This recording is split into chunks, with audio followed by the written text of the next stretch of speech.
पालघर जिल्ह्यातील वाडा तालुक्यातील वैतरणा नदीच्या मध्यभागी तिळशे येथे पांडवाकालीन असलेले स्वयंभू महादेव मंदिर आहे।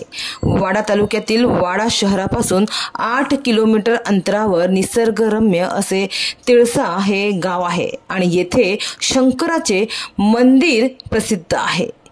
हजारो भाविकांच्या उपस्थितीत प्रत्येक वर्षी महाशिवरात्रीच्या दिवशी येथे मोठी गर्दी पाहावयास मिळते। तर यंदाही उद्या महाशिवरात्रीला येथे यात्रेचे आयोजन करण्यात आले आहे। यासाठी तिळसेश्वर मंदिर सज्ज झालं आहे। उद्या 26 फेब्रुवारी रोजी महाशिवरात्रीच्या निमित्तानं येथे हजारो भाविकांची गर्दी पाहावयास मिळणार आहे। तर यंदाच्या महाशिवरात्रीसाठी वाडा, भिवंडी, शहापूर या आगारातून एसटीची खास व्यवस्था करण्यात आल्याची माहिती आहे।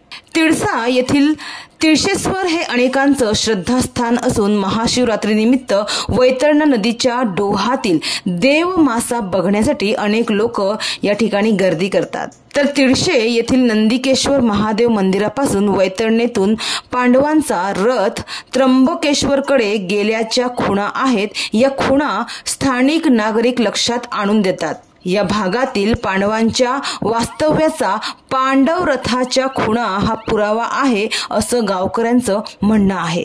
तर विलक्षण शांततेचा अनुभव देणारे हे मंदिर अनेकांच्या मनात कायमचे घर करून आहे।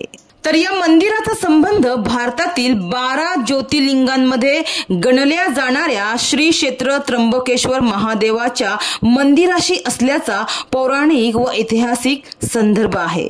तर या ठिकाणी अगदी वैतरणा नदीवर मंदिरात जाण्यासाठी पूल बांधल्यामुळे मंदिराची शोभा द्विगुणित झाली आहे।